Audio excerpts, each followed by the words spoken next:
Hello again and welcome to another RIABU interview in which we have a chance to sit down with storied senior executives who've got deep experience of helping their companies to get paid on time, managing receivables. Is this an issue? It's a huge issue. It's probably going to be an even greater issue going into 2022. We wrote the book and we set up the company RIABU to help you get paid on time. One of the things you might not know is that RIABU provides you with a benchmark. You can go to RIABU, you can find out how long it's taking your main competitors to get paid. And if you like, you can specify specific companies and we can give you their data. Why are we doing this? Well, we think every company deserves to get paid on time. We know that cash flow is a critical issue. We want to give you a sense of just how much improvement you can expect based on what's going on in your sector. So, without further ado, let's get to the meat. I'm delighted to have with me Rajiv Ramani, who's the Group Financial Officer for Asia of a leading omni-channel distributor of beauty products. Rajiv, welcome. Thank you, Simon. Good to be here. How many markets are you in Asia? 13 markets across Asia Pacific, and we've been in business for the last 30 plus years. So you were kind enough to read extracts from the book, and you talked about a few things that resonated with you. Before we get to that, let's go back a little bit, because you've had a very interesting, storied experience as a business leader. When did you first come across the issue of receivables? I think it was probably a few years ago when I was in the consumer goods space, and being in the B2C business, the exposure we had in terms of receivables. But what was interesting then was we were paying our suppliers a lot faster than we were collecting.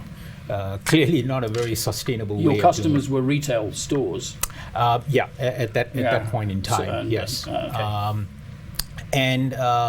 So we were not collecting fast enough, but we were certainly paying our suppliers within 30 days. So the more your business grew, and we write about one of the main myths about receivables is that, and by the way, for those of you who don't know, the single biggest issue as to why startup companies and other companies cease trading is because they run out of cash, and very often that's because they haven't got working capital sorted out. So the situation that Rajiv just described, which is you pay your suppliers meticulously quick and then your customers take forever to pay you, this can be catastrophic if you're growing very fast. Yeah, exactly.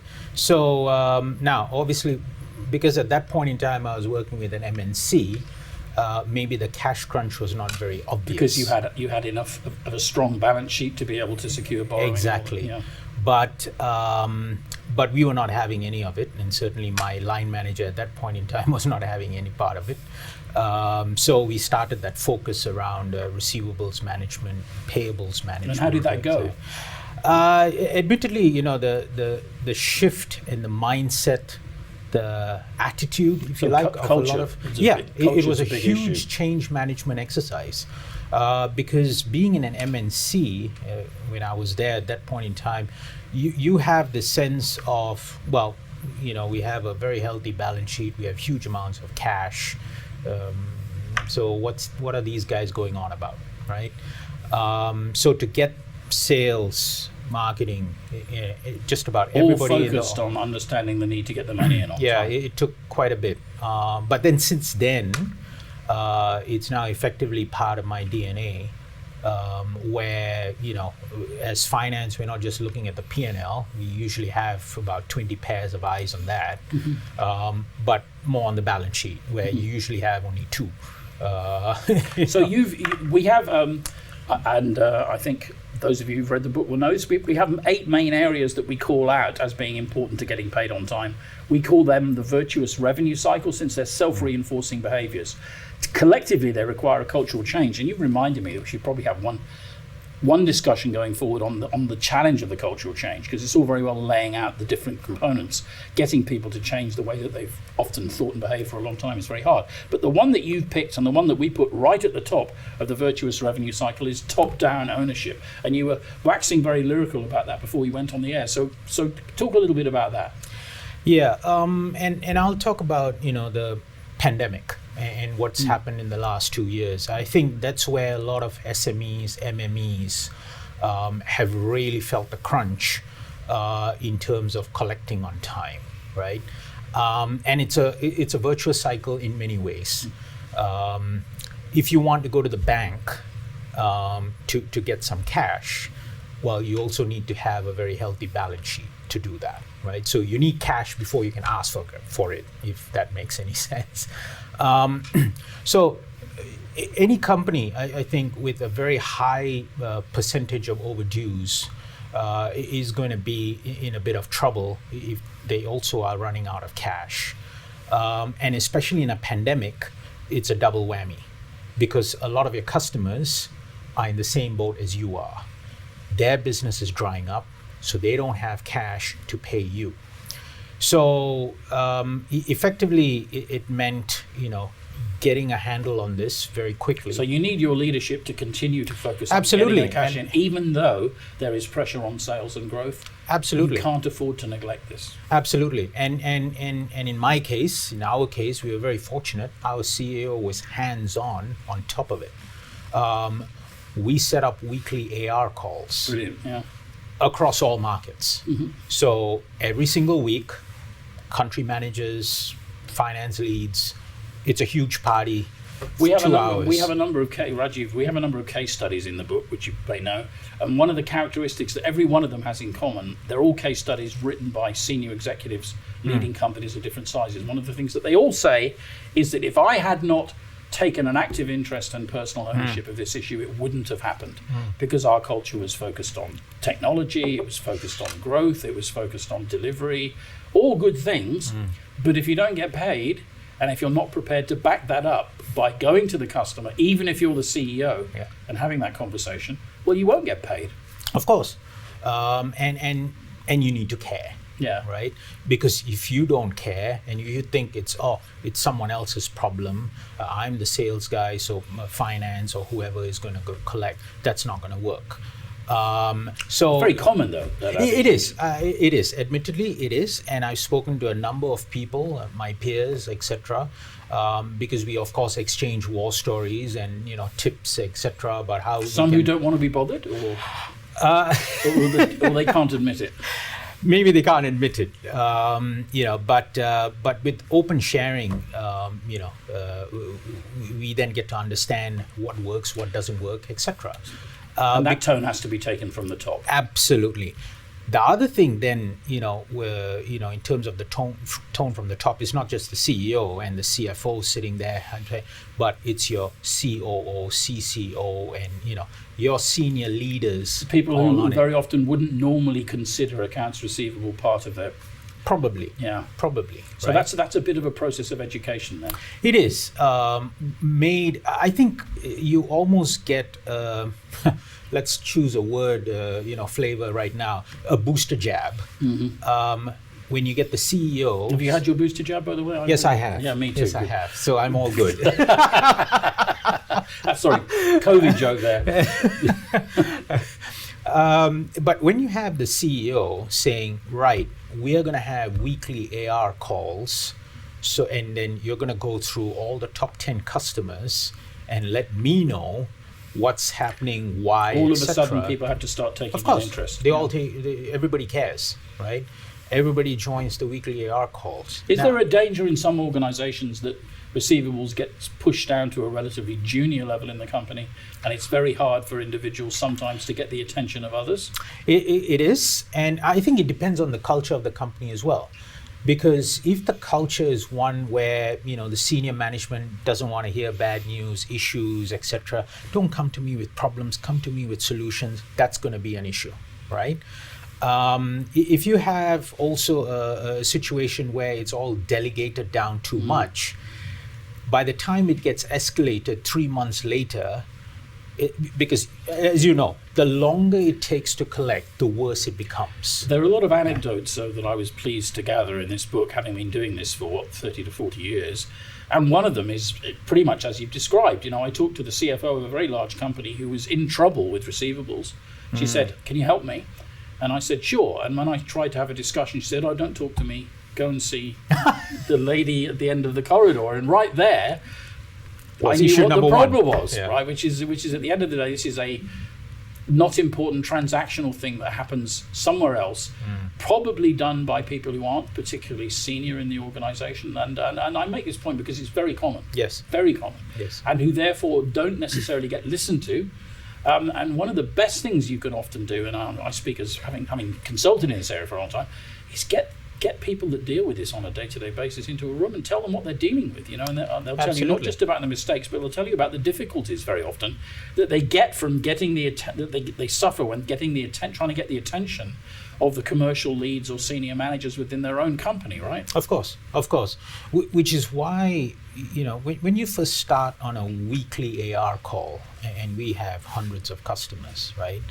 It's tough. Right, because it's a whole new culture, right? Now, it's running very well. Everybody knows on the Wednesday, it's the AR call. Everybody shows up. My CEO doesn't, because it's been delegated to me, but everybody knows the importance. Now, the other reason why it's also important is because it's part of the KPIs. Well, that's actually, brings us neatly onto balanced scorecard, which presumably is what we want to talk about now. Yeah. So how you measure people has a dramatic impact on their behavior and their focus. Absolutely. It's a human psychology. Anything that's going to impact my pocket, I will care about. So you're not just talking about metrics, you're talking about relating those performance metrics directly to variable remuneration and also salary increases. Yes. Super. Yes. So by putting a KPI of saying, okay, percentage of overdue, closed off. Reduction in late payments. For us, it's been primarily around percentage of overdues. Okay. All right, just that. And in our case, we moved it by 50-60%. Yeah. We've heard some amazing stories today. We heard a story earlier about somebody in Russia that had a year of receivables and was able to reduce it to a couple of months. So that's pretty amazing. Yeah. And now the thing is, so the initial stage, it's like trying to lose weight, right? Well, I definitely need advice on that. But that wasn't our primary focus. Well, no. Wasn't our primary focus today, but okay. Where are you going with that, Rajiv? The analogy I'm using is, if you want to lose 15 kilos, the first 10 are usually the easy bit, right? You start, walking, doing a light jog, etc. You shed off those first 10 pretty easily. It's that 5 then where you really put in some effort, where you need to be calorie negative, etc. Receivables management is the same thing. Once you get the basics in place, you're speaking to your customer every single week or at least once a month. As a CFO, you build a relationship with your top 10 customers, their CFOs, to the point where you can send them a WhatsApp message saying, "Hey, buddy, just got up an AR." So it's about relationship. Absolutely. So I quite agree, and the premise of Let the Cash Flow is that it is about relationship. The difference between companies that get paid on time and companies that don't get paid on time is, 1, they're very clear about what their terms are and they make sure the customer understands that. 2, they have a clean process, which means that they don't make mistakes. And 3, that they build intimacy with customers so they find out about issues and can deal with them. And unless you have top-down ownership, which creates a culture where people are prepared to commit to that, it's very hard to do that. Yeah. Balanced scorecard, which you mentioned, is basically where you make sure that different functions in the company are basically aligned towards the same set of outcomes, as opposed to adversarial outcomes, which is surprisingly common. A good example would be the salesman only ever gets bonused on how much he sells.